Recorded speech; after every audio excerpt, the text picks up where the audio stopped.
So what I've got here is a 2016 Bobcat S70. All 8 wheel bearings, or axle bearings, were bad.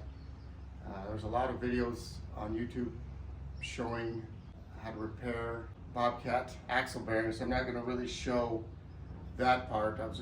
I looked for videos that showed an S70 or a 486 in particular. Couldn't find anything. So I'm just going to show you guys what I found when I opened it up. I am not a mechanic, I'm just a tinkerer, so my way might not be the best way. I'm just trying to show an example. So over here, you can see I've got the axles out. This one I have back in. I've seen reports on forums of these having multiple opening ports. Mine, all I could find was the one port for doing all of the work. And that's where the difficulty comes in.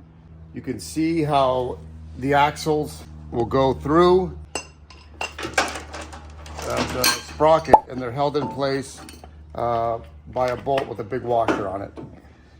Here's the difficulty. In mine, these are torqued down extremely tight. And the access to the back axles is extremely limited. You have to access everything through this one port. The back axle is located approximately here. In my case, I was taking out all 4 axles, so the far side axle, not as bad because you can reach a socket through and get onto that nut once you have one axle out. But getting the first axle out was difficult. And what I found, so that inside this nut here is a 7/16 on this particular one. So there's no way to get enough force just reaching your arm down in there and putting that on there and being able to break it free. Just to get an idea of how tight that was, this is the Milwaukee M18 impact. Once I removed the one axle, I put the impact through to try to remove the nut off the other side, and that impact was not strong enough to remove the nut. An idea of how tight that nut was. So what I did was I was able to fish my arm in through here and get that the box end of the wrench onto the nut, and I was able to put the lug nuts back on. I wasn't so concerned about damaging the studs because those, you have to remove the hub anyway to replace the bearings. So I wasn't too concerned about that. I held the nut inside and broke it free with a big pry bar and a cheater bar on it. And once I got it started, you could just reach down here and just spin it off from the outside. Like I said, it was just way too tight to ever try to spin it from the inside. Once you get it off, removing the races, if you have all 4 axles on it, it's not bad because I was able to reach a punch through and punch them out from the other side.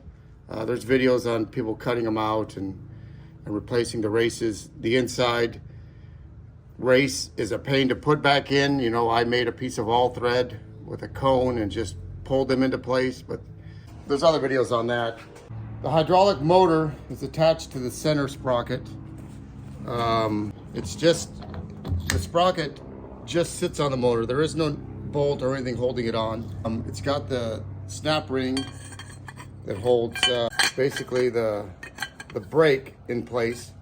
That's your parking brake that engages when the solenoid comes down, and then the 2 chain sprockets. The only way to get everything back together, so because of the extremely tight fit on this back, you know, there's only maybe a 1/2 inch between the 2 nut heads. If you reach in there, between the 2 axle shafts with the nuts and the washers, there's only a 1/2 inch. There's not even enough room to fit a box end in between there. So in order to get those back in, you have to hold the nut and washer onto the sprocket while the person on the outside pushes the shaft in, and you have to get it started with it just barely in, and then start threading it in slowly. You cannot push the shaft into place and then put the bolt in. There's just not enough room. The only way is to do it with the bolt already inside there. There is not enough room also. The chains are tight enough. You cannot put them onto the sprocket here. You can see that there's not enough slack in the chain to get the chain on the sprocket and then place it onto the motor. So you're gonna have to put the chains on first with the motor removed, like it is on this side, and then have someone hold it in place while you push the motor on and get everything into place. My particular model, the chains have no master link. They're all one-piece chains. On the Bobcat parts website, they show 2 chains, one of them that does have a link that can be removed. I'm assuming that they just figured there's no way to add a link back here. It'd be too hard, too much. There's just not enough room to do it. One of my chains was broken, so I replaced it with a chain that has a link in it. I'll let you know whether it's gonna be easier to replace the link, before I put it in or after I put it in, and then wrap it around. On a side note, it's not possible with the sprocket on the axle. It's not possible to put the chain on. There's not enough room to get the chain to fit over the sprocket. There's not enough clearance inside that case. There's only a tiny bit of clearance between the case and the edge of the chain. So you can't put the sprocket on and then the chain. The chain has to be on already, unless you've got a linked chain like I have now. That's the only way to do it. One thing you got to remember when you're reinstalling is that either the back or front, one of the 2 ways has to be one way, and then the other back or front has to be the other, so that the chains line up on the sprocket. They can't both be the same way, front and back. They won't line up on the sprocket. So I got it in, but boy, was it a chore. It really became quite a job. Took a few days of pain and suffering. So I had put the chains on, the axles already. And my plan was to have someone hold this center sprocket with the chains and everything assembled, and then put the motor in, and not have to take the chains apart or anything. Unfortunately, I don't know if the chains were different lengths. I never marked them. I just put them back wherever. I could not get the sprocket to ever line up with the motor. The chain on one side or the other was too tight, to pull it into place, and I just couldn't get it to happen. I fought with it for like a day trying to get on. I just couldn't get it to go. So I decided to cut the chains out, because the only other way to get them out was to pull the axles back out. I didn't want to do that. So I just cut the chains, bought new chains. I took the brakes off. There's a clip outside holding them on. Took the brakes off just for a little bit of clearance. And then you have to take your hand and feed it all the way back in there and get that chain to get over the sprocket, and you got to hold it as it spins around and get it started underneath, because there's just so little room back there.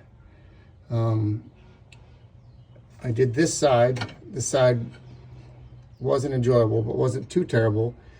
Then put the brake back on, and then did this far chain. And then I had to reinstall the brake, because you can see there's just not enough room to get like a pair of pliers or anything in there to get that clip back on. So I had to slide the brake over, put the clip back on, and then slide it out, and then get this chain back on. And this was a chore. Looking back on it, it's possible I was supposed to stagger these, maybe like have one of these be on the inside and then the back chain, be on this side, because when it was time to put my hand in here to get that chain to feed around, there's not enough space between those two sprockets up front. You know, the sprockets are only about that far apart in there. You can't fit your hand in there to get that chain to, you know, like you come out here and you spin the hub to try to get it to start, but you have to hold it on to the sprocket so it doesn't bind. Oh, that was a doozy. I had a bunch of wires and fishing lines and stuff I was trying to get it to feed through, and it just did not want to feed through. And once I got it all in there, getting all the chains, you know, to fit right, you know, like, because a lot of times I would try to, you have to put it on, measure where you need to cut it, take it out, cut the chain, put it back. Oh, I made it too long or too short, and then take it out again. And it was just it was a terrible job, but it's in there now. It is possible to do. Filled it back up with hydraulic fluid, and right now everything looks like it's working the way it's supposed to.